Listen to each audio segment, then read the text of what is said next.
Buenas tardes a todos. Bueno, muchísimas gracias por la asistencia. Bienvenidos al aula de poesía. Hoy estamos aquí reunidos para hablar de la vida y de la obra de Mahva Shaadet.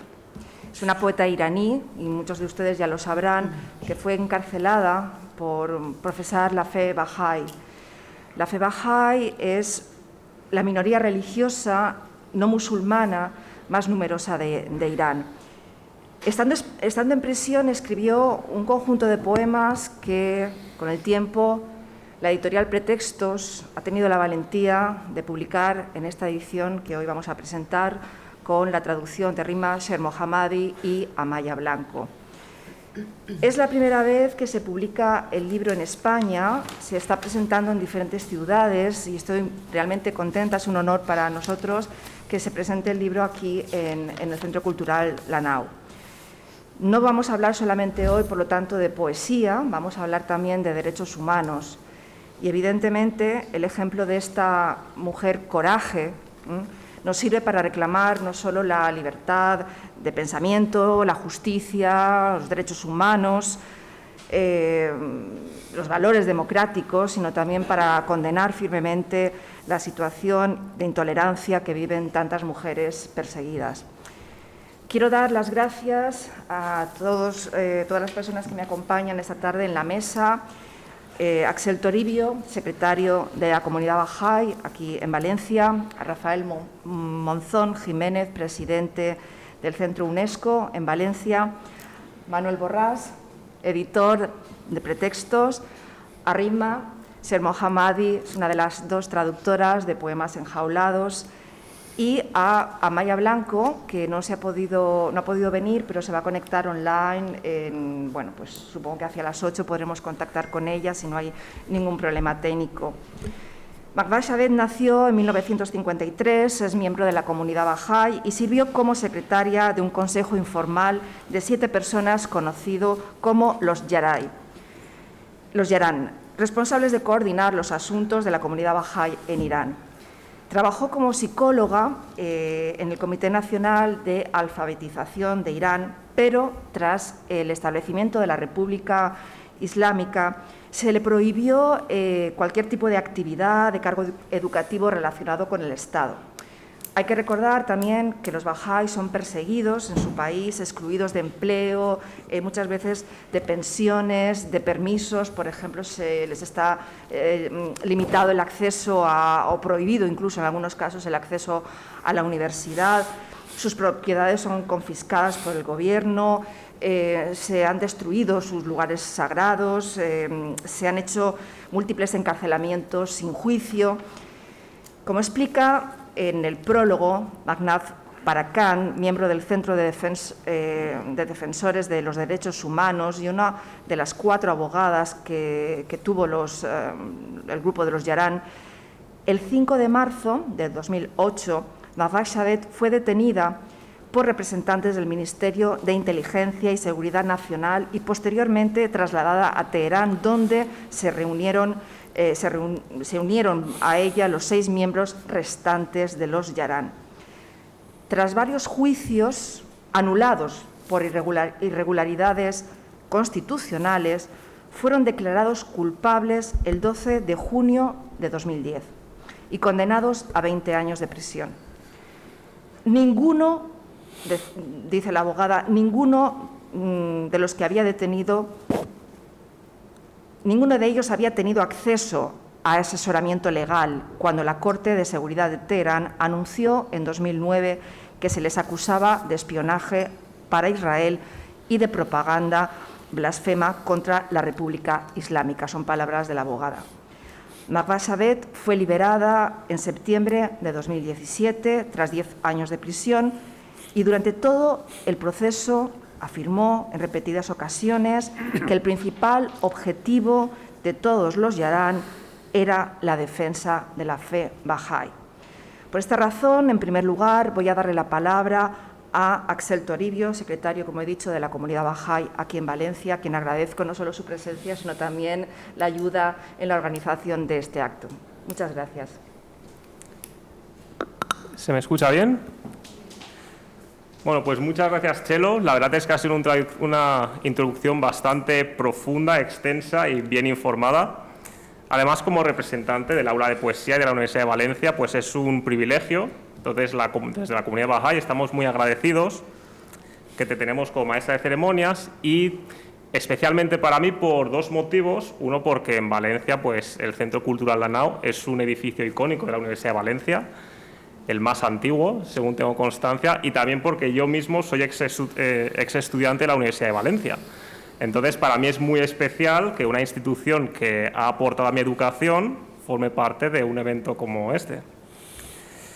Igualmente, como has comentado, Chelo, también quería dar mi ronda de agradecimientos con la presencia del director de la editorial Pretextos, a don Manuel Borrás, a la traducción también, a Maya Blanco, que posteriormente parece que se va a conectar en streaming, y por supuesto también a Rima, que es una querida amiga tanto de la familia como de la comunidad Bahá'í, que ha aportado la traducción de este libro con un arduo trabajo, porque realmente es una labor muy difícil, una traducción del persa al castellano.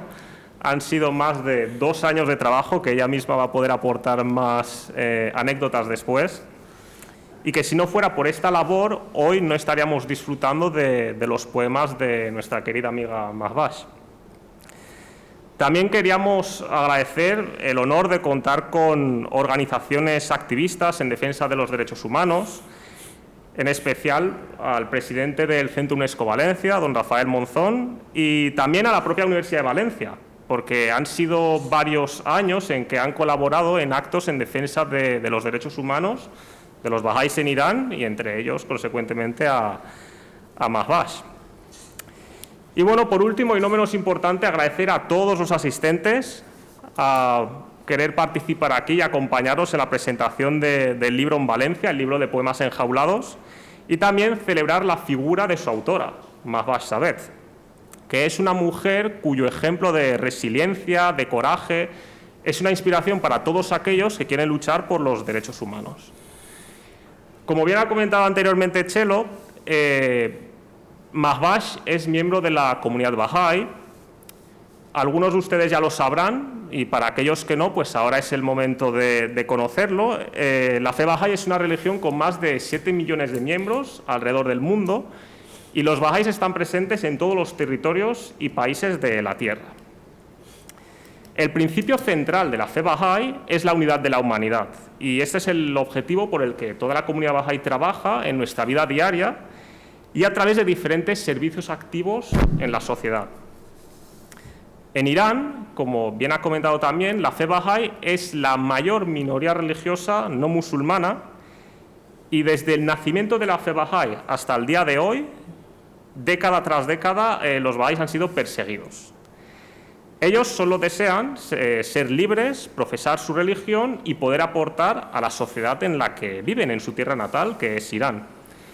Ahora bien, esta persecución ha continuado desde que nació la fe Bahá'í en Irán y ha sido promovida omnicanalmente, multidimensionalmente, por las autoridades de la República Islámica y ha afectado a cada miembro generación tras generación en cada etapa y fase de sus vidas, llegando incluso a la muerte. Además, con el paso del tiempo, esta persecución se ha ido realizando de forma más sistemática, se ha ido desarrollando de forma más audaz, más astuta, más meticulosa, hasta llegar a una opresión, un estrangulamiento de la comunidad Bahá'í y de toda su comunidad. Y hay múltiples ejemplos de ellos. Algunos de ellos son pues, que, por ejemplo, los bahá'ís no pueden pertenecer o no pueden formar parte de los empleos gubernamentales, son privados de las pensiones, se les niegan licencias, derechos de actividad para sus negocios, los jóvenes son excluidos de la universidad o de una forma, como comentaba, muy astuta, en ocasiones para negar esta política, permiten que algunos de ellos entren en la universidad, pero luego, previamente a que acaben, son expulsados. Y luego, a nivel familiar, las casas y los negocios muy a menudo son allanados y las propiedades confiscadas. Entonces, estos son algunos de los ejemplos. Luego, como comentábamos, la fe Bahá'í nació en Irán hace 180 años y, como tal, hay lugares sagrados. Pues estos también han sido profanados e incluso los bahá'ís tienen dificultades para poder enterrar a sus seres queridos. Siendo así, los medios patrocinados por el Estado difunden sistemáticamente propaganda al respecto de incitar al odio contra la comunidad bahá'í en Irán. Así pues, a diario se realizan, como comentaba Chelo, detenciones injustas, encarcelamientos sin juicios, se dictan sentencias incomprensibles, como en este caso sucedió con Mahbaz Shabet. Con todo esto, sabemos que la comunidad bahá'í no es la única que sufre ese tipo de injusticias en Irán. Hay otras minorías religiosas, hay minorías étnicas, activistas de derechos humanos, abogados, periodistas. Todo ello sin distinción de si son hombres, mujeres, jóvenes, niños. Todos sufren maltratos, castigos, encarcelamientos, torturas y, en ocasiones, la pena de muerte. A pesar de todo esto, el objetivo hoy no es que vengamos a hablar de lo mal que lo está pasando cierto segmento de la población en Irán a cargo del gobierno. Ese no es el objetivo. Hoy lo que queremos es hacer todo lo contrario, es hablar de esperanza y de vida, que es justamente lo que Mahbaz ha querido transmitir en sus poemas enjaulados. Así pues, también queremos dar las gracias a todas aquellas personas y organizaciones que nos acompañan día a día defendiendo la justicia, la convivencia, respetando la diversidad y valorando a todos los seres humanos como si fueran unos igual que otros, sin distinciones.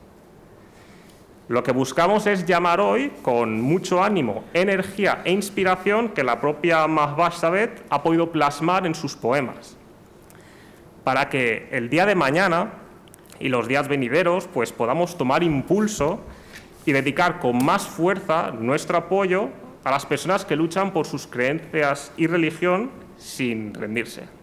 Así que muchas gracias por su participación y agradecer nuevamente por la colaboración en la organización.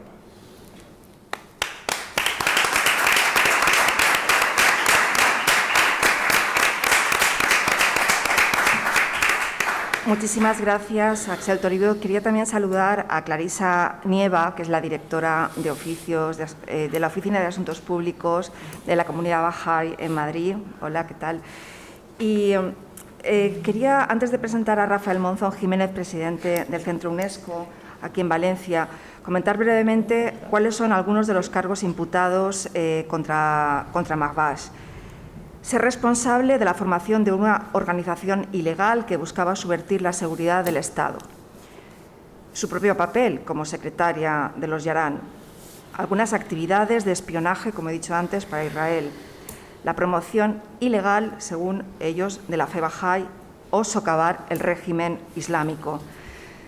Según su abogada, explica, cuando se supo la resolución, Mahbaz Shabet se levantó con gran valentía y en nombre de todos sus compañeros dijo: bueno, la conclusión es que finalmente nos condenarían.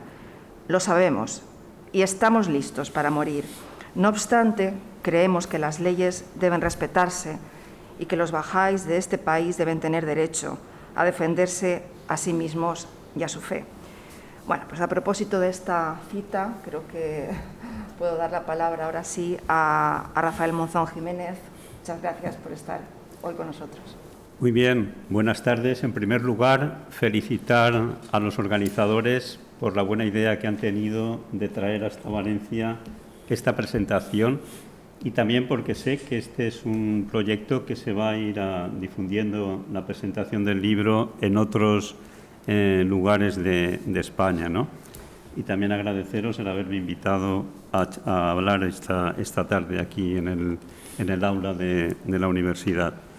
Yo conocí a la comunidad bahá'í cuando me invitó AXE a participar en el bicentenario del nacimiento de Bahá'u'lláh, ¿no? Y en ese acto escuché por primera vez una frase que me llegó muy profundo. Es una frase que había comentado en su tiempo en Bahá'u'lláh, pero que a mí me dio la visión de una imagen que expresa muy bien el despertar de la conciencia hacia dónde camina la humanidad. Él dijo en el pasado que sois los frutos de un solo árbol y las hojas de una misma rama. Es tan fuerte o tan potente la luz de la unidad que puede iluminar la tierra entera. Después de conocer los poemas de Masbah, tengo la sensación y el sentimiento de que en ellos se encarna fielmente este mensaje, este espíritu, y no solo en sus poemas, sino también en la valerosa vida y el ejemplo que ha dado de coraje ante las circunstancias que le tocaron vivir. Yo he preparado unas notas que me gustaría leeros en esta ocasión, y expreso un poco el problema que hay entre la Declaración de los Derechos Humanos y la Declaración de las Responsabilidades, que seguro que es un tema que desconocéis y creo que es muy importante en este contexto de ponerlo a disposición de vosotros. La experiencia que Masbah nos muestra es la que todos tenemos de una u otra manera que enfrentarnos frente a aquellas prisiones que nos limitan y que pueden ser tanto físicas, mentales como emocionales, y que algunas veces son tan sutiles que casi nos pasan completamente desapercibidas, pero que desgraciadamente en otras circunstancias y en otras ocasiones se muestran con una crueldad y con un dramatismo, como es la experiencia que conocemos de Masbah, pero también, como nos ha dicho en la presentación, la propia historia de la comunidad Bahá'í, que a lo largo del tiempo, ya desde sus comienzos de su andadura en Irán, tanto sus miembros como otras personas han tenido que sufrir persecución y discriminación por sus creencias. Hoy, afortunadamente, creo que es una gran esperanza para la evolución de la humanidad la propuesta que la comunidad Bahá'í nos trae al mundo en forma de una nueva cosmovisión para el ser humano, que está basada en los principios de una ciudadanía mundial, que aspira a orientar las relaciones humanas y sociales en el respeto a la diversidad cultural, el desarrollo moral y los valores éticos. Unas propuestas que coinciden plenamente con la Carta de las Naciones Unidas, que como promotora de la cooperación y el entendimiento internacionales considera pilares fundamentales para el desarrollo de una cultura de paz basada en la educación, la libertad de pensamiento y la igualdad entre hombres y mujeres. Pero si vamos en este avance hacia esta meta que todos deseamos poder construir en una civilización justa y próspera, necesitamos la participación de cada uno de nosotros, y en esta tarea yo creo que los Bahá'ís fueron pioneros en poner en el centro del problema el compromiso con la responsabilidad, y no solo hacia el bienestar de la familia humana universal que formamos entre todos, sino también para con nuestro planeta y con el desarrollo sostenible. Pero, sin embargo, vemos con preocupación que en nuestra sociedad actual esta cuestión fundamental del afrontar el ámbito de las responsabilidades individuales y colectivas es todavía una meta que aún se encuentra muy lejana. Poco después de la creación de Naciones Unidas, se proclamó la Carta de los Derechos Humanos como un gran pacto de la humanidad en pro de la libertad, la igualdad y la justicia, pero desde entonces han pasado ya 75 años y aún continúan las luchas de los pueblos contra sus opresores, el desprecio por la dignidad humana y las enormes injusticias.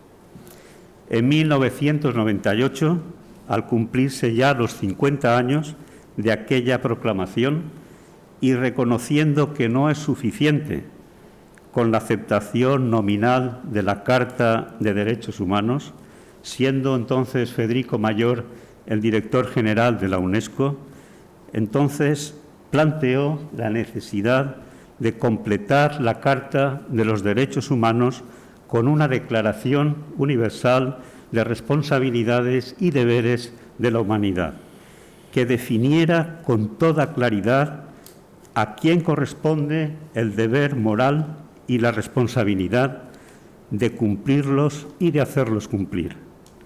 Entonces, Valencia se ofreció a acoger en esta ciudad aquella iniciativa internacional de primera magnitud y que reunió aquí, en esta ciudad, a un grupo de expertos y casi un centenar de personalidades para, entre todos, redactar ese trascendente documento que fue definido entonces como una guía moral para la humanidad en el siglo XXI, y sobre la que se llegaron a escribir titulares de prensa donde se leía que Valencia era la ciudad de la esperanza y que si esta iniciativa llegara a ver la luz, sería el documento más importante para el tercer milenio. Pero han pasado ya 20 años desde entonces, y pese a la urgencia actual por la crisis de valores y las amenazas globales que hoy enfrenta la humanidad, todavía desde los órganos de gobierno de Naciones Unidas y de la UNESCO no se ha conseguido validar aún aquel importante documento para poder llegar así a alcanzar un nuevo pacto global que exija la obligación, la aplicación, la supervisión de su cumplimiento. Por eso, con desolación y también con tristeza, constatamos que aún nos encontramos todavía ante una meta lejana y llena de dificultades. En la actualidad, el reto consiste en llegar a comprometer a los individuos, a las instituciones, corporaciones, estados, organizaciones internacionales, para que asuman y difundan la Carta de Responsabilidades y Deberes de la Humanidad, para poder así establecer un eficaz cumplimiento de los derechos humanos. Esta es una tarea que el Centro UNESCO de Valencia tiene como su mayor prioridad y nos adherimos a todas aquellas organizaciones y ciudadanos que trabajan por una cultura de paz y que reclaman para la sociedad una ética de valores globales y alienta la formación de un amplio respaldo que proponga la urgente actitud de una reforma para las Naciones Unidas, que bajo un sistema democrático multipolar, desde la ética y la responsabilidad, ponga en vigor la Carta de Deberes y Derechos y así garantice un futuro de paz y libertad para todos los seres humanos. Nuestra sociedad necesita hoy hombres y mujeres como Masbah que nos enseñen el camino de la esperanza y también que nos ayuden a liberarnos de nuestras propias prisiones. Muchas gracias.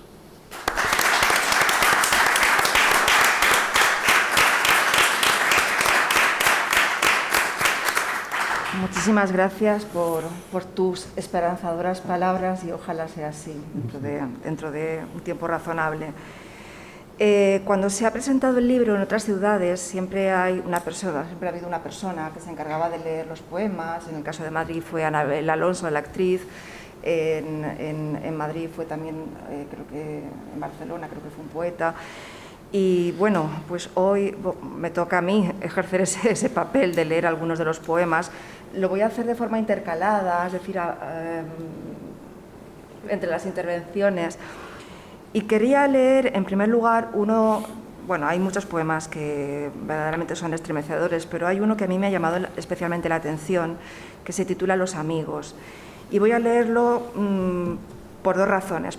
Una, porque hay pocos poemas que hablen de la desesperanza, de la soledad. Es un libro más bien alegre, un libro esperanzado, ¿verdad? Un libro en el que Marvés Magvais habla de la naturaleza, que se identifica con ella, pero sobre todo por otra razón, como quería comentar, y es que cuando se presentó el libro en Madrid, Cristian Borowski, de Amnistía Internacional, comentó algo que a mí me llamó la atención, y es que ellos escriben todos los días una carta a los gobiernos de los países que sufren intolerancias políticas, sociales, religiosas, para pues ir calando poco a poco, ¿no? Cada día una carta, y no un correo electrónico, porque el correo electrónico se puede borrar fácilmente, pero las cartas quedan amontonadas.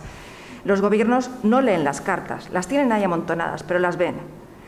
Y luego hay otro dato que me pareció también interesante, y es que en la página web hay un modelo de carta y cualquiera puede escribir a los presos directamente. Y esto tiene un efecto positivo sobre ellos. Si la carta llega directamente a los presos, les da esperanza, porque sabe que hay alguien ahí fuera que está moviéndose por ellos. Y si no llega a los presos directamente, por lo menos llega a los carceleros. Y los carceleros son conscientes de que afuera hay un movimiento que está intentando cambiar la situación de esos presos, y eso se convierte automáticamente en una mejora. Entonces me parecía muy interesante, porque este poema habla precisamente de esos amigos, de esas visitas y de ese dolor. Los amigos. No hay mano que cobije a esta rosa de caídos pétalos, ni puertas que resuenen al tocar los nudillos.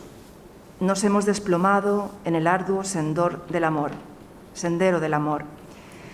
Sin vino en el banquete ni copero que sirva ningún cáliz. Para borrar la pena, aquí no nos alcanza la luz del invisible. Las noches son oscuras, el aire está estancado y la luna tan pálida. Ni ningún mensajero viene a reconfortarnos a esta estancia, ni las luces del orbe ni las de las estrellas brillan sobre esta celda atribulada, ni signos de justicia ni esperanza siquiera. Imposible llegar a la toga del juez, un mundo atareado con sus guerras, y mientras este ser cansado no llegará a su hogar. Para un caminante del desierto, todos los mares son espejismo. Para el muerto de sed, seco está el surtidor de la certeza. Gritamos y gritamos, no se oye la voz. Amigos enjaulados, sin compañía alguna, de la misma manera que si a oídos del mundo no llegara el graznido de un pájaro sin alas. Creo que este poema sirve también para entender por qué es una poeta que ha publicado la editorial Pretextos. Quiero dar paso, por lo tanto, a Manuel Borràs, editor de Pretextos. Ya lo sabemos, la editorial Pretextos es una editorial fundada en Valencia en el año 76 por el propio Manuel Borràs, pero también por Manuel Ramírez y Silvia Prat de Saba, que hoy nos acompañan. Y quería saludar también a Lucía Heredia, a quienes quiero dar las gracias por su apoyo. En 1997 la editorial Pretextos obtuvo el Premio Nacional del Ministerio de Cultura a la labor editorial. Pero no es el único premio que han recibido, tienen también el premio de la Feria Internacional del Libro de Guadalajara, en México, en el año 2008, y Editores del Año, el premio Editores del Año en la Feria Internacional del Libro de Lima, Perú, en el año 2009. Todos sabemos por qué la editorial Pretextos está donde está, por su calidad indiscutible, por ser también valientes, por encontrar esas voces que no son las voces convencionales, que muchas veces tenéis ese olfato que hay que tener, ¿verdad?, para ser un editor de prestigio como vosotros. Bueno, cuando quieras, Manuel, gracias. Muchas gracias, Chelo. Quiero antes que nada, en nombre propio y de la editorial, agradeceros a todos vosotros vuestra presencia, los compañeros de mesa con los que me siento, entre los que me siento encantado, desde luego, y además después de haber oído sus parlamentos doblemente, Y quiero, una vez más, mis mayores me enseñaron que, entre otras de las cosas a las que hemos venido a esta vida, ha sido aprender a dar las gracias. Y yo quiero agradecer muy sinceramente tanto a Rima Sheikh Mohammadi como a Amaya Blanco el que me pusieran sobre la pista de esta grandísima poeta. Para mí ha sido verdaderamente un descubrimiento. Es decir, cuando un editor como nosotros, que seguimos sobre todo la huella de la literatura y no de las personalidades o del espectáculo, el que se nos ponga sobre la pista de un gran poeta o una gran poeta, como es el caso, es un don, es una gran suerte, una gran fortuna. Entonces, bueno, mi desde luego eterno agradecimiento a Rima Sheikh Mohammadi y a Amaya por ese descubrimiento. Es verdad, como dije en Madrid, que Mahbash ha sido víctima de la intolerancia y el fanatismo, del despotismo de una teocracia por todos conocida y que ofende los ideales democráticos más básicos. La soberbia triunfa, es verdad, y aparte en ese triunfo organiza mucho ruido, pero lo que ignora la soberbia, y eso es lo grave para ella, es que triunfa en el vacío, porque ella en sí misma está vacía, le anima exclusivamente el odio y la muerte. No obstante, quiero dejar bien claro que la editorial Pretextos no ha editado a Mahbash Sabeh por su condición de mujer perseguida y sojuzgada, aunque como tal cuente incondicionalmente con nuestro total y absoluto apoyo y simpatía, sino porque a nuestro parecer es simple y llanamente lo que acabo de decir, una gran poeta, una poeta arraigada en la ya antigua y muy fértil tradición poética iraní. Una tradición, todo hay que decirlo, muy poco conocida entre nosotros y, en cierto modo, muy emparentada con nuestra también larga y antigua tradición poética. Ojalá esta edición que hemos realizado con tanto amor, tanto empeño y tanto respeto sea el primer paso en la senda que nos lleve a conocer con mayor amplitud la poesía de este precioso país y no menos preciosa cultura. Llevo años diciendo que lo importante en un poema no es lo que uno ha escrito, sino lo que uno es capaz de hacer que vuelva con lo que uno ha escrito. La poesía, aparte de hacernos mejores, es la llamada que nos hacen las voces más antiguas que han germinado en todos nosotros. A través de los poemas de Mahbash Sabeh escuchamos esas voces. Son voces que nos reclaman y voces que nos dicen que pertenecemos a un continuum que está más allá de nuestras propias identidades. A menudo no somos conscientes de cuántos son quienes se expresan en nuestras propias palabras, ni de qué nos traen esas palabras en forma de poema. En la poesía de Sabeh identificamos la lengua del corazón, el firme latido del sentimiento, nunca el sentimentalismo. En este libro no hay un solo rasgo, por raro que parezca, habida cuenta de la experiencia que se nos narra, no hay ni un solo rasgo de amargura. En todo caso, una leve queja lejana, intrínseca siempre a toda poesía que se posiciona de parte de la vida, que no perturba para nada la meta a la que se dirigen estos poemas enjaulados. En un momento de este precioso libro, nos dice la poeta, en concreto en la página 69, que quizá leamos, cuando llega el olvido ya no existe la pena. Esa es su sana actitud ante lo que le acontece.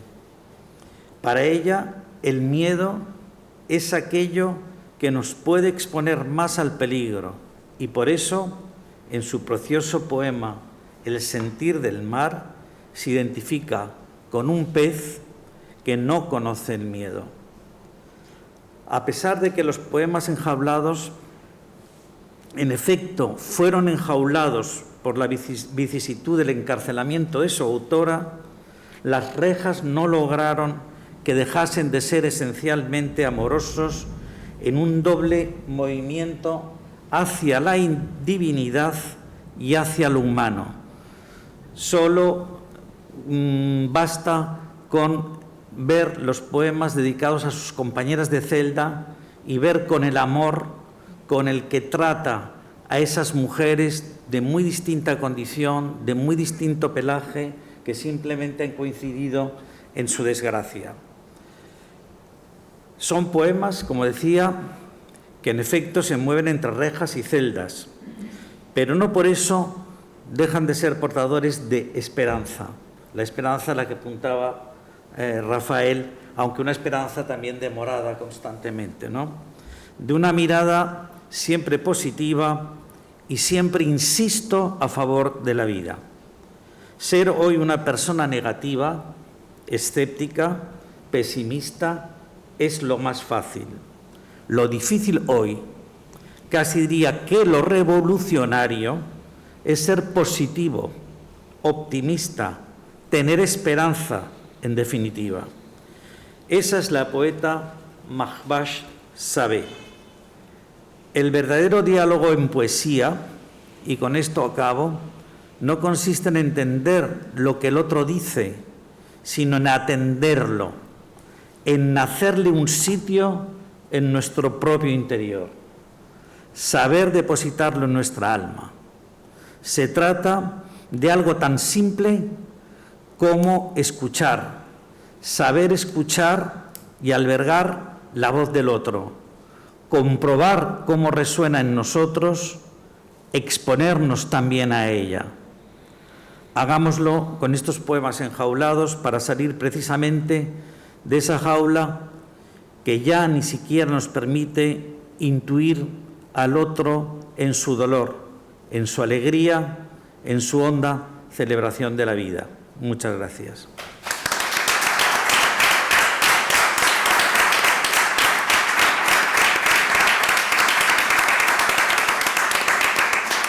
Bueno, pues muchísimas gracias a Manuel Borràs, sobre todo por la valentía de haber publicado estos poemas enjaulados. Antes del acto estábamos hablando con Rima y diciendo que efectivamente que merecía una editorial como esta para que se pudieran conocer sus poemas. Y bueno, como me toca el papel de lectora, pues voy a coger la idea que ha dado Manuel y voy a leer el poema que tú habías citado, que es un poema testimonial. Hay muchos poemas testimoniales en el libro. Se habla de la cárcel, de las mujeres encarceladas. El libro tiene 8 partes y bueno, habla del diario de la cárcel, muros de la cárcel, de las mujeres en la cárcel. Ansío el apagón. Agotada y febril, se me escapa la luz por la pared. Llega la hora al fin del apagón. Lo ansío el apagón. Atrapada en la angustia, presa yo soy de esta pesadilla. Bajo mis pies, el polvo. Por lecho, el frío suelo no cubre más que un palmo, una al lado de otra, una manta de almohada. Las mujeres guardianas hacen turnos, guardando la vigía hasta la aurora.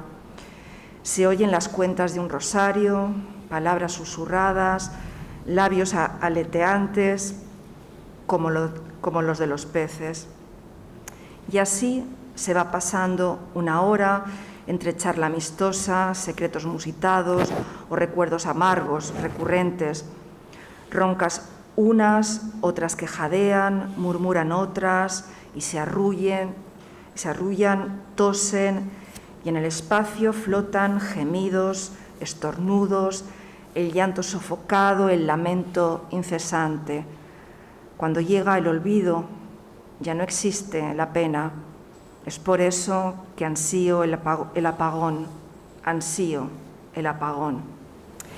Bien, y voy a dar paso ahora a Rima Sermohammadi, que es una de las dos traductoras, además de divulgadora cultural, y ella nos puede hablar de tantas cosas, no solamente de las dificultades de esta traducción, ¿verdad?, sino también de la propia Mahvash, porque creo que la pudiste conocer en Barcelona, te pudo visitar cuando salió liberada en 2017. Tienes la palabra, Rima. Muchísimas gracias por estar con nosotros. A ti. Pues, buenas tardes. Estaba escuchando a mis compañeros de mesa y estaba intentando imaginar la diferencia que hay entre un país y otro. Y estaba intentando imaginar lo que estaría pasando por la cabeza de Mahvash, que nos está viendo. Cuando estás dentro de un país donde las instituciones que se supone que se crean para poder salvaguardar o proteger los derechos de las personas, como podría ser representante de Naciones Unidas, ¿no?, o de una institución o una organización como la UNESCO, y justo están bajo el mando de un sistema político que va señalando a qué personas puedes ayudar y a quién no deberías nunca ayudar. O cuando estás dentro de un país que no tienes la libertad de sacar ese don que Dios te ha dado o que tú has querido desarrollar con tu propio esfuerzo, si eres poeta, eres escritor, eres pensador, y que para poder publicar te tienen que pedir permiso, y este permiso llega de una institución, y esa institución está bajo el mando de un gobierno que dice quién puede publicar, quién no puede publicar. Y si estás dentro de una cárcel, como fue el caso de ella, y para poder sobrevivir la situación, como ella bien dice en varias entrevistas, decía que es la única manera de poder escapar la dificultad y el sufrimiento que ella vivía día tras día, de saber que está injustamente encarcelada y que le esperan 10 largos años para poder llegar a la libertad, y que su única manera de poder soportar aquello era escribir. Pues usaría pues eso, como lo he usado yo, que no tenía papel, de verdad, no ha sido por lo de Mahvash, pero no encontré papel, en una servilleta, separar 3 capas y poder aprovechar cualquier trozo de papel, incluso el periódico que daban a las presas. Ella dice cómo en los bordes del periódico iba escribiendo sus estrofas, y en una ocasión, cuando los pocos ratos a la semana que ella tenía para poder conversar por teléfono con su padre, y que su mayor alegría era poder leerle un poema que ha escrito, y cómo la funcionaria le ha llamado la atención y le ha dicho: tú no puedes hacer esto ahora. Entonces va a la jefa de la sección y le dice: es un poema que he escrito para mi padre, no es más que 4 estrofas que he escrito. Y entonces dice, esta señora le dio pena y le dijo: muy bien, yo te acompaño. Entonces la acompaña, y mientras ella habla por teléfono, llorando, recitando ese poema que recoge el libro, se lo dedica a su padre. Entonces, ver que hay una editorial que no solamente apuesta por ti, que no te conocen en otro país, apuestan por tu capacidad artística, por tu historia, por los valores que recoges en tu trabajo, debe ser increíble. Y luego, en el contexto de una universidad, ¿no?, para alguien como ella, vinculada al mundo de la educación. Ella siempre dice que la apasiona la educación. Incluso en una entrevista comenta que, estando ella en la escuela, cuando faltaba alguna profesora, le llamaban a ella y le decían: ¿quieres ir a este curso para dar tal clase? Y que ella estaba feliz de poder ayudar a que otros vean algo, que entiendan algo, asistirles para entender el mundo. Y que es por eso que, a pesar de haber estudiado psicología, decide ser profesora. Y cuando finalmente fue expulsada, como bien decías, ¿verdad?, decide, junto con un grupo de profesores bahá'ís expulsados por el gobierno, deciden crear el Instituto de Educación Superior para los jóvenes bahá'ís privados de la educación. Y que cuando va a la cárcel, no piensa, ah, pobre de mí, que injustamente estoy encarcelada y todo eso, sino que hace de profesora. También da clases a las presas que no saben leer y escribir, como bien recoge en este poemario. Entonces, esa coherencia en la actuación de un ser humano y esa resiliencia y esa capacidad de recrearse ante las dificultades, creo que es algo que nos puede inspirar a todos nosotros, que nos puede llenar realmente de sentido en nuestro día a día y las dificultades con las que nos enfrentamos. Entonces, es un momento de celebración. A pesar de la historia difícil y complicada de ella, pero solamente esta mesa, hasta aquí, y aquí también, obviamente, es una razón de celebración, de que tenemos algo muy grande en nuestra sociedad, que tenemos que proteger, que tenemos que cuidar, y que viene este libro para destacar estos valores por los que muchas personas han luchado y que en la historia de ella destaca porque lucha por estos valores cuando todo lo que le rodea va en contra de ella. Comentaba en las otras presentaciones que tuvimos del libro en Madrid, en Alicante y ayer en Barcelona, compartía un poco lo que veían las demás de ella, porque una cosa es lo que ella, pues la persona comparte y dice. Por ejemplo, ella dice que su poesía es poesía de amor porque ella dice es la única manera que el mundo puede cambiar, solamente desde el amor. Y cuando le preguntan cuál es tu fuente de inspiración, ella dice que es una de las personalidades más destacadas de la historia contemporánea, el hijo del profeta fundador de la fe Bahá'í, Abdul Bahá, que desde los 9 años fue encarcelado y exiliado junto con su padre y su familia y pasó prácticamente toda su vida hasta la vejez en la cárcel. Y cuando finalmente fue puesto en libertad, en vez de estar tranquilamente viviendo su vida, se emprende a un viaje, empieza un viaje complicadísimo en aquella época, viajando de Oriente a Occidente para difundir y hablar de los principios que ha traído la religión Bahá'í, con la idea de que esos principios puedan cambiar y transformar las mentes. Justo lo que Mahvash hace en la cárcel.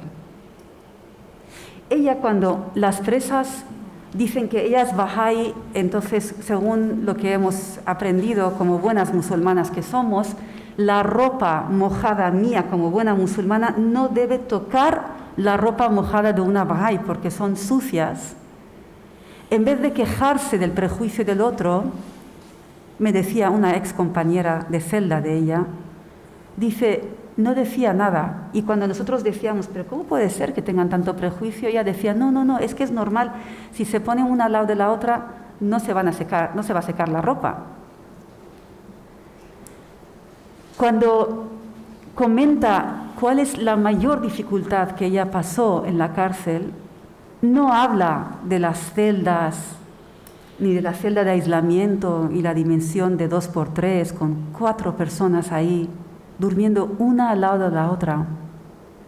Ella dice que lo más complicado es derrumbar las paredes o destruir las paredes de pensamientos que hay.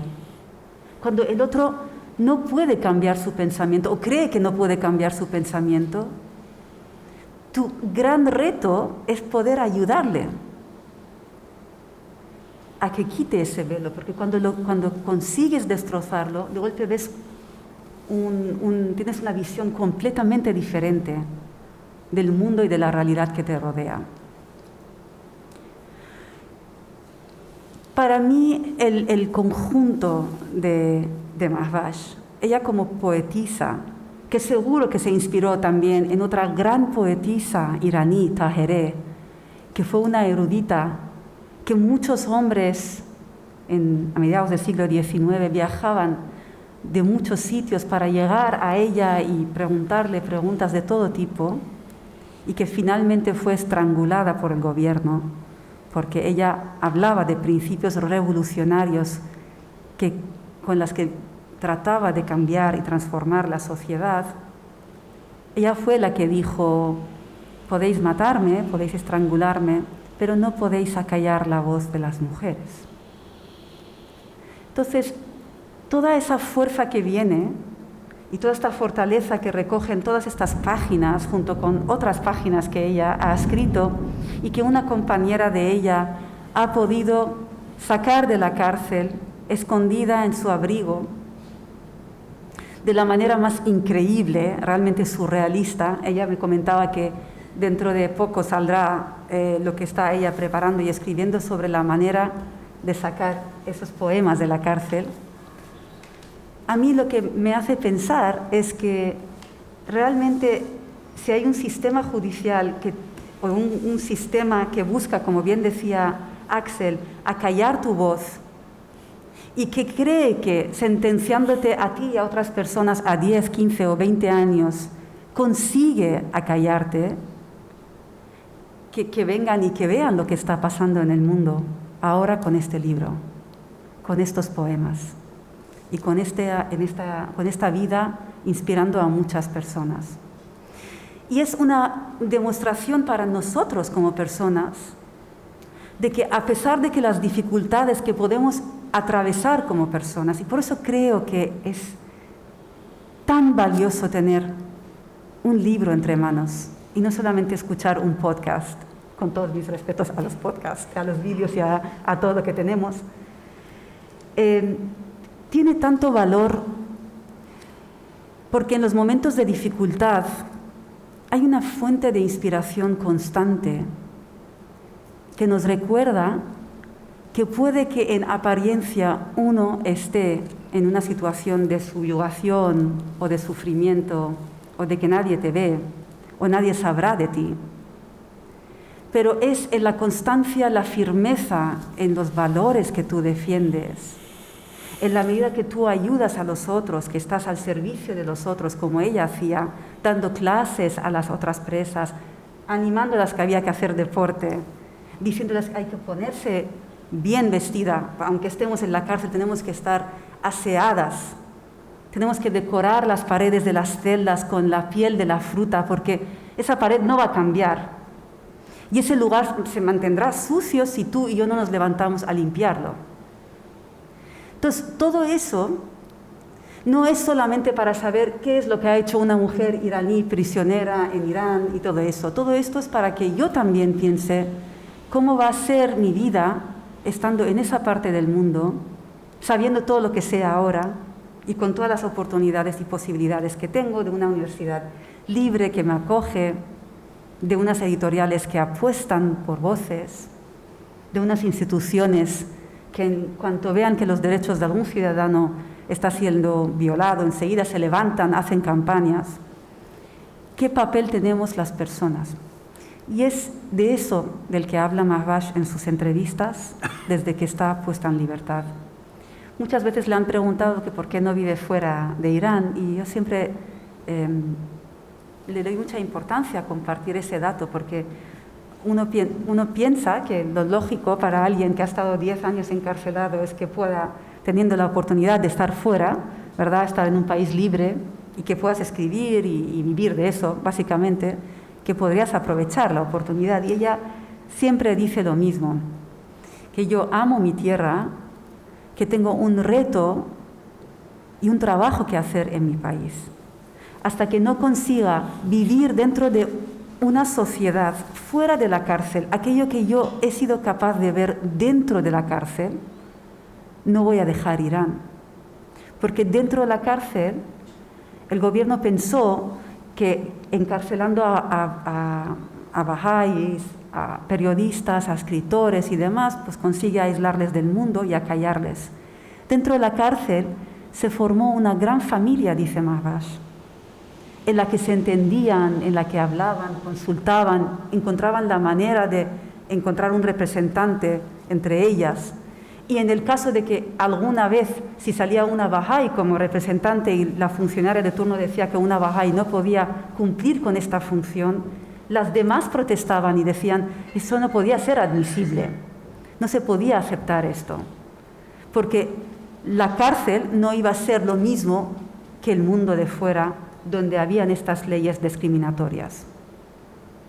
Entonces, esas dobles todos que he tratado de compartir con ustedes para acabar ya de la realidad que estamos viviendo aquí y la realidad que ella ha vivido y que está viviendo ahora, la realidad fuera de la cárcel y la realidad dentro de la cárcel, nos hace ser testigos de que no siempre la visión que tenemos de la realidad es la realidad.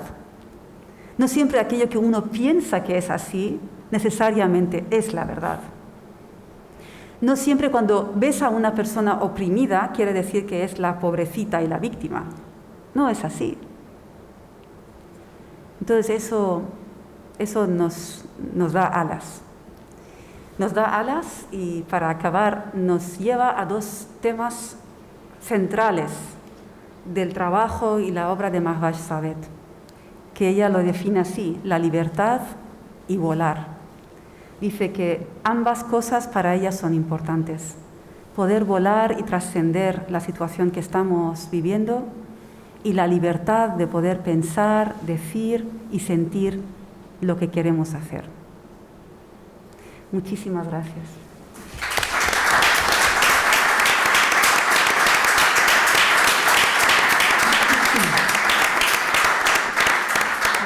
Gemma, muchísimas gracias a ti. Es un lujo escucharte, es una maravilla escucharte. Yo me quedo con ganas de saber muchísimas más anécdotas. A ver si tenemos después un poquito de tiempo para poder comentar algo más, pero me dicen que está Amaya, ¿sí? Hola. Hola, Amaya. Vale. Bien, pues buenas tardes, Amaya. Amaya Blanco es la otra traductora del libro y nada, quiero agradecerle que esté también con nosotros, aunque sea de manera online. Bueno, Amaya, cuéntanos cómo fue ese momento en el que recibiste un correo electrónico de alguien que había traducido al inglés a Mahvash y te propuso esa gran idea. La verdad que yo no me lo esperaba, fue la traductora de los poemas al inglés, Bahiji Nahjabani, que también es escritora, y hace ya 6 años que me llegó aquel correo, busqué el libro y empecé a traducir, bueno, primero a leerlos y a darme cuenta de que aquello tenía una potencia que iba a ser difícil traducir, pero también era difícil negarse. Quiero decir, había ahí una responsabilidad importante porque es un mensaje muy importante en ese sentido de relevante para nuestra sociedad hoy día y además está escrito de una manera que traspasa el alma, ¿no? No me lo pensé mucho más, me lancé a traducir de cabeza y me costó porque hay días que solo podía traducir un poema cada día porque me echaba a llorar, o sea, era realmente impactante y además yo intentaba ponerme en la piel de ella porque no me gusta traducir de forma literal, palabra por palabra, ¿no? Lo que quería era sentir el mensaje y luego trasladarlo a mi lengua de una forma poética para que el resultado fuera otro poema. Con lo cual yo de alguna manera los tenía que reescribir, pero siempre siendo muy fiel al mensaje, por supuesto, pero eso pasaba por mí y yo intentaba imaginarme una situación así y se me partía el corazón, ¿no? Pude ir avanzando poco a poco y cuando ya iba pues por más de la mitad del poemario dije, bueno, hay que ir buscando editorial porque esto no se puede quedar en un cajón. Y por suerte pude contactar con Manuel Borrás de la editorial Pretextos y a él también enseguida supo captar la belleza y la potencia del mensaje de los versos y dijo que sí, pero rapidísimamente. Lo que pasa es que también puso, digamos, la condición de que tenía que ser desde el original, no por capricho, sino porque es una norma de la editorial y porque además así, pues claro, te aseguras que no hay ninguna pérdida, ¿no? Por el camino, cuando haces traducciones intermedias, siempre puedes arriesgarte a que se pierda mucho más del mensaje todavía. Entonces ahí fue cuando me puse en contacto con Rima Sher Mohammadi, a la que conocía anteriormente, y aunque estábamos en diferentes ciudades, pero gracias a las técnicas como esta, a las tecnologías, pudimos empezar a trabajar. Y claro, el primer problema que nos encontramos fue que los originales, no sé si lo habéis hablado ya, imagino que sí, que se sacaron de la cárcel pues en servilletas, trozos de papel, papel higiénico, bueno, de la manera que lo que iba encontrando más vas, cosiéndolo a escondidas en las camisetas o digamos por dentro de las chaquetas para poder sacar aquellas poesías de la cárcel de alta seguridad y luego de alguna manera llegaron hasta la editorial que los publicó precisamente en España. Es una fundación, la Fundación Nehal, que publicó un volumen y tenía otro que estaba por publicar. Entonces conseguimos el primer volumen, pero había muchos poemas que vimos que no estaban ahí, entonces tuvimos que buscar el otro que pues nos dejaron, nos pudieron mandar y aún así todavía faltaban poemas. Entonces recurrimos a una traducción italiana que estaba en versión bilingüe y podemos encontrar ahí otros, con la ayuda también de varios amigos, porque a nosotras no nos daba la vida, porque lo teníamos que combinar evidentemente con nuestros trabajos y familias. Y al final se pudo componer todo el poemario, digamos, la versión inglesa, buscar la versión persa de todos esos poemas. Y ya nos pudimos poner a trabajar para ver cómo, o sea, si realmente la traducción inglesa había sido fiel o no, si nos podía ayudar en algo o no. Y ahí vimos que Bahi Nafyavani, como traductora, había sido muy creativa en sus soluciones.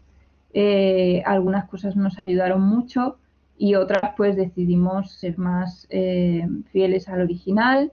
En fin, fue verso por verso, decisión por decisión y además intentando mantener también la musicalidad de los poemas porque yo para mí mi concepción de la poesía es que va unida de forma inextricable a la música, no entiendo la poesía sin música y por lo tanto no podía ser efectivamente la misma métrica, pero sí podíamos buscar un verso que le diera ese ritmo y esas, digamos, cavilaciones, como ella llama uno de esos poemas, ¿no? Esa sensación de ondas que te van llevando y van dando vueltas dentro de la cárcel. Y todo eso lo trabajamos a través del verso blanco, sin ningún tipo de rima, pero con la métrica de los versos impares, con lo que supone encajar ahí, hacer ese encaje de bolillos para que la traducción fuera fiel, pero al mismo tiempo pudiera transmitir esas sensaciones, ¿no? que daba el original. Entonces, bueno, fue un proceso precioso, complicado, pero muy interesante y apasionante, la verdad. Lo que pasa es que, claro, después nos quedaban muchas dudas, ¿no? Porque el persa también es, como el árabe, un idioma muy polisémico. Cada palabra puede tener 20 significados fácilmente. Y encima en la poesía, que también es muy sugerente, pues más. Con lo cual había cosas que no sabíamos cómo interpretar.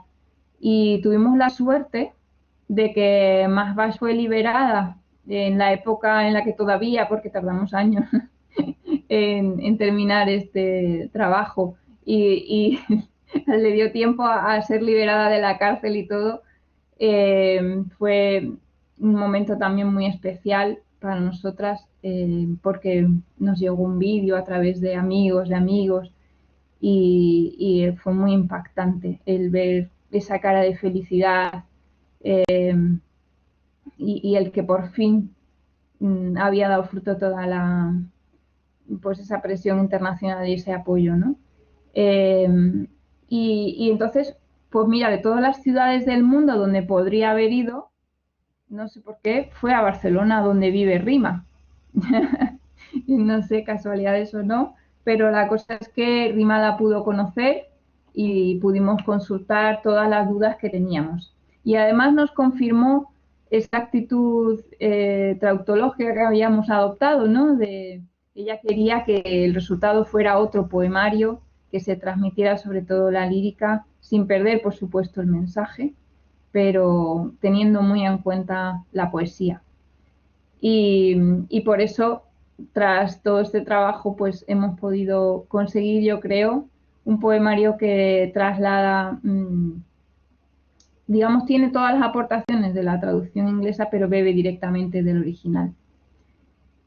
Y nada, la verdad que lo que tenemos que agradecer a Mahbah es que siguió con nosotros en contacto, pese a que se ha arriesgado muchísimo, ¿no? Porque ella sigue perseguida, sigue vigilada y cada contacto que hace pues es ponerse en peligro. Nosotros hemos intentado también limitarlo al máximo, pero cuando ha hecho falta siempre nos ha solucionado las dudas y bueno, todo este esfuerzo a nosotras nos ha parecido apoteósico, podría decirse. En realidad no es nada, ¿no? Comparado, es una hormiguita comparado con lo que ha hecho no solo Mahbah, sino los 7 Yaran que fueron encarcelados con ella, bueno, los 6, y todos no solo los bahá'ís que son perseguidos por sus creencias, sino todas esas personas que no tienen ninguna duda a la hora de elegir entre su conciencia y su comodidad, ¿no? Así que para nosotras pues es como nuestra pequeña ofrenda en este camino de lucha por la libertad y esperamos que estos versos sigan cogiendo vuelo, que lo están haciendo, están llegando a mucha gente, ojalá sigan volando tan lejos y logrando el propósito por el que Mahbah los escribió, que es salir de la cárcel y crear una realidad nueva en la que nadie tenga que ser perseguido por lo que piensa y por lo que cree.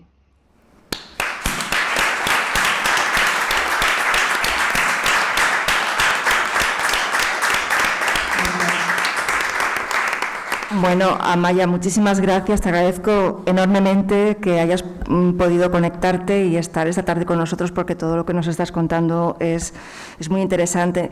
Espero que no falle la conexión porque a mí me gustaría hacer algunas preguntas. Algunas las habéis resuelto, pero otras me gustaría, tengo curiosidad, por ejemplo, por saber si el orden de los poemas sigue la versión inglesa, porque creo que más que una traducción es una versión, o es un orden distinto el que habéis decidido vosotras.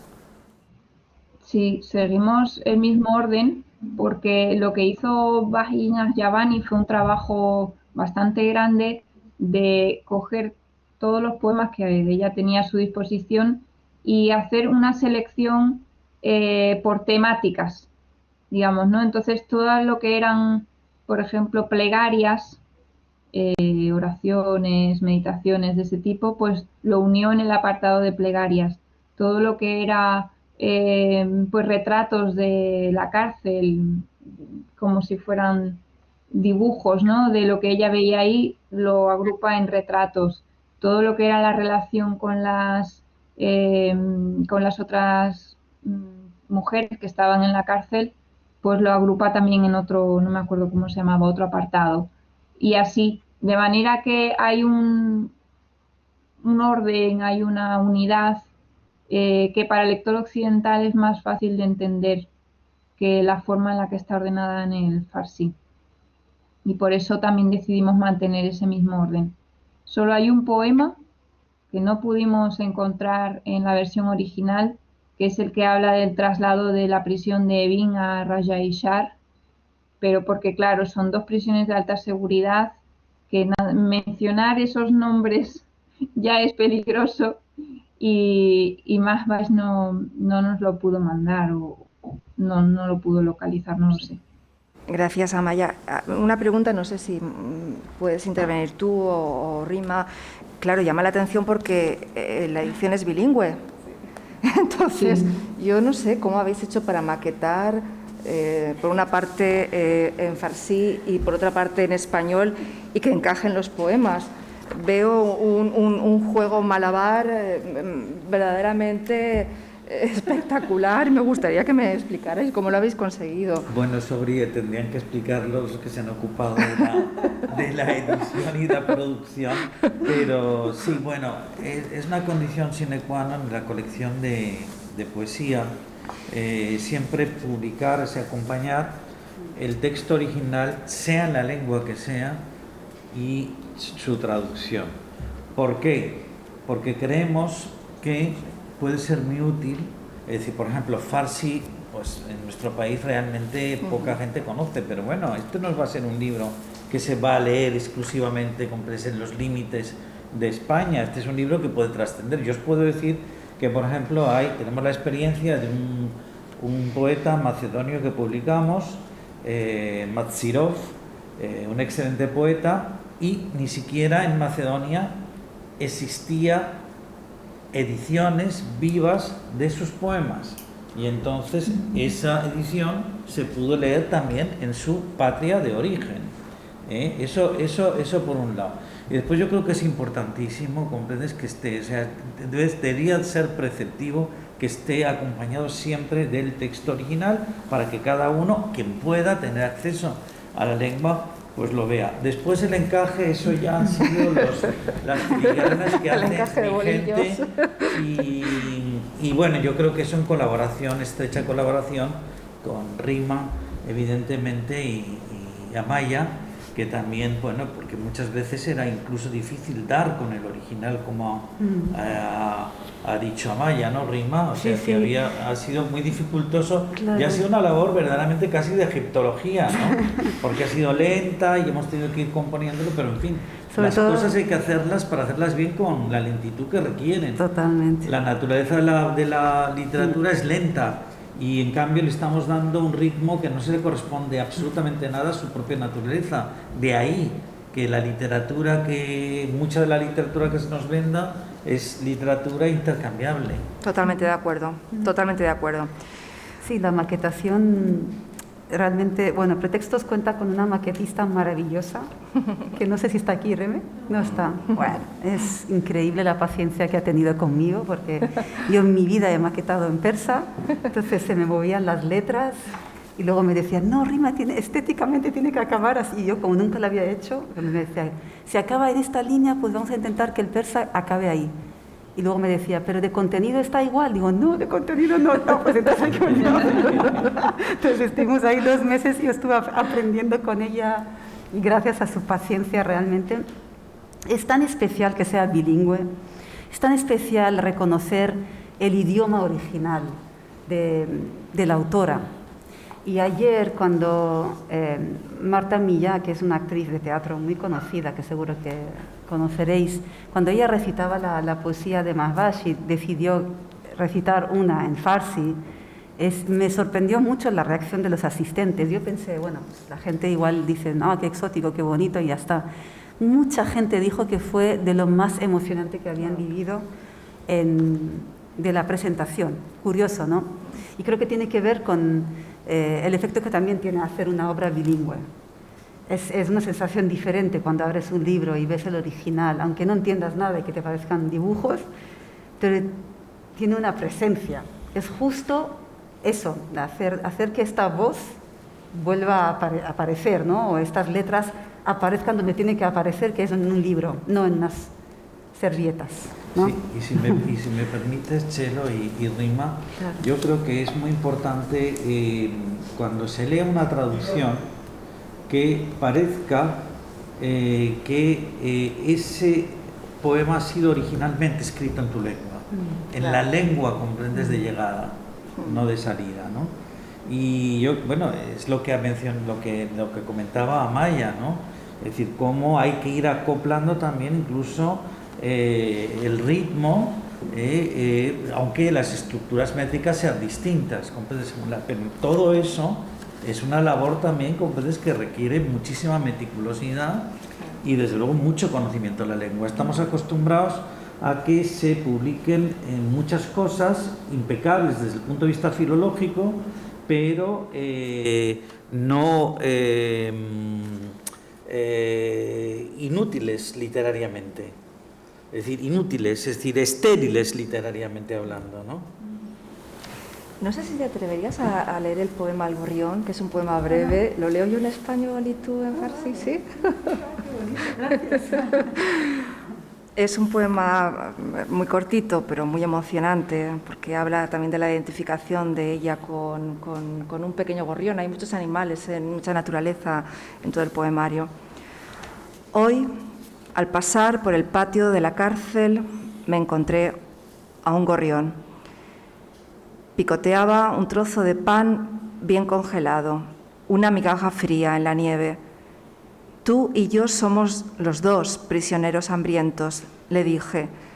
Y así, en aquel instante, abandonó la miga y se alejó volando. Ante eso pensé, ¿acaso eres tú menos que este pobre gorrión? Dime, ¿por qué no sueltas el pan igual que el pájaro? Deja esa miga y vuela, aunque te roa el hambre.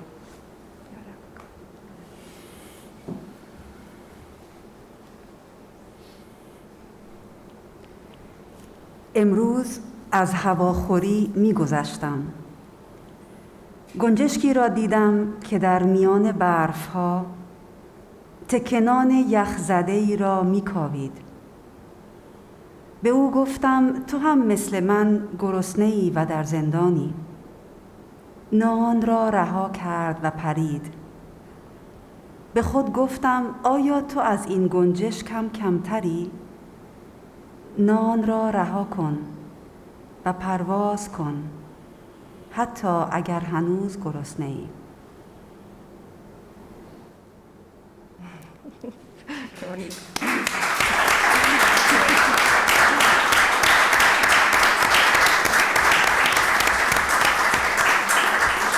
No sé si Amaya sigue con nosotros, pero bueno, creo... hola, Amaya. Me dicen que la propia Mahbaj tiene un mensaje, ¿no?, para leer. Y, por supuesto, cuando queráis... ¿Quieres leerlo tú misma? No, prefiero que lo leas tú. Estimados amigos, damas y caballeros, recuerdo bien que en el Tribunal Revolucionario, cuando el juez anunció mi sentencia de 20 años de prisión, le pregunté con cierta ironía, ¿no sería más elegante que me ejecutaran? Él respondió con calma, quería hacerlo, pero no tenía pruebas suficientes. Recuerdo que en aquel instante me quedé mirándole fijamente con ganas de preguntarle, ¿acaso tuvieron pruebas para condenarme a 20 años? Cuando me llevaron de vuelta a mi celda, estuve pensando y finalmente encontré la respuesta a mis pensamientos. Entendí la razón por la que, a pesar de su deseo y voluntad, no podían ejecutarnos. Resumiéndola en una frase, era por la presión de la opinión pública. Efectivamente, muchas personas, instituciones y organizaciones locales, nacionales e internacionales se levantaron para defendernos y evitar nuestra ejecución. Algunos representantes de dichas instituciones, a los que les debo mi vida en gran medida, están presentes hoy en este acto. Estimados damas y caballeros, los años de vida en diferentes celdas, pabellones y cárceles, a pesar de sus dificultades, me brindaron experiencias únicas. Vivir entre mujeres criminales y prisioneras peligrosas abarcaba muchos aprendizajes. También la convivencia con las presas políticas abrió nuevas puertas ante mí. Me alegro de no haber perdido en todos aquellos años mi vocación de escribir. Y a pesar de todos los peligros y vicisitudes, mis poemas enjaulados cruzaron muros, alambres y fronteras. En 2013, mientras yo seguía cumpliendo mi condena, se publicaba en el Reino Unido el primer volumen del poemario en inglés. Su presencia en este acto cultural, como señal de apoyo a la publicación en castellano del primer volumen de poemas enjaulados, me congratula y me abruma inmensamente. Esta traducción alzará aún más la voz de esta prisionera, llevándola a más países y territorios para demostrar, una vez más, que la opresión y la cárcel jamás podrán silenciar la voz de los oprimidos. Precisamente por eso, el poder de la pluma se gana la admiración y el apoyo. Para mí, que sigo sintiéndome una prisionera, y para mi poesía, a la que de alguna manera considero como un hijo nacido en la cárcel y privado de libertad, su presencia en este acto es un signo de esperanza y un gran honor. Esta prisionera no dejó de escribir durante todos aquellos años con el fin de mermar las intenciones de aquellos que pretendían terminar con nosotros con todas sus fuerzas. Me siento apoyada y agradecida. Ante todo, agradezco a la Asamblea Espiritual Nacional de los Bahá'ís de España por el apoyo rendido a sus hermanas y hermanos espirituales en Irán durante todos estos años y por su atención hacia mis poemas.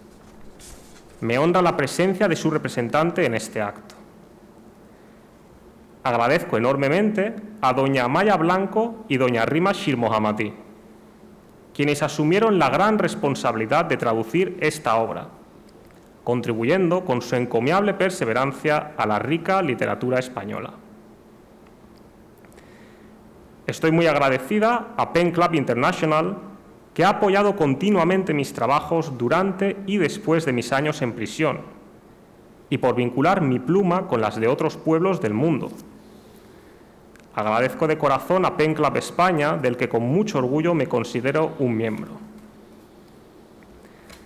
Agradezco humildemente a Amnistía Internacional, cuyas noticias de sus acciones emprendidas eran reconfortantes, tanto para nuestros corazones y almas como para los de los presos políticos.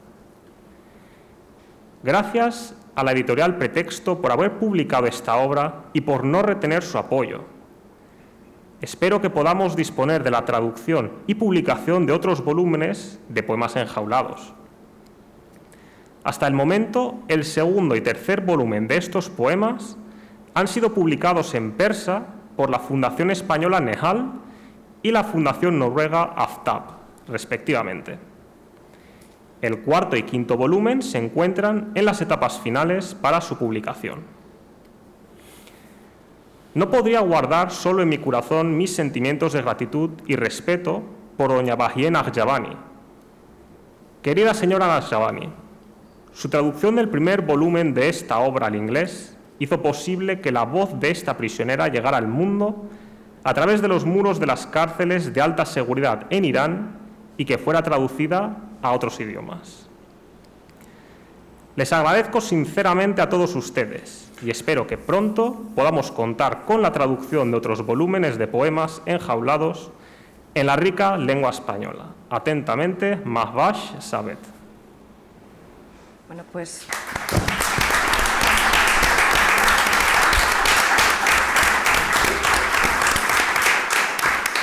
creo que con este mensaje de la propia poeta no hay mejor broche de oro para acabar el acto. Bueno, quiero cerrar este pequeño homenaje que hemos querido hacer a Mahbash Sabet dando las gracias a Maya. Tengo miedo todo el rato de que se vaya la conexión, por eso estoy mirando hacia atrás. Gracias a Maya Blanco, muchísimas gracias a Axel Toribio, muchísimas gracias a Rima, muchas gracias a Manuel, muchas gracias a Rafael y, por supuesto, gracias a todos ustedes por la asistencia. Muchas gracias.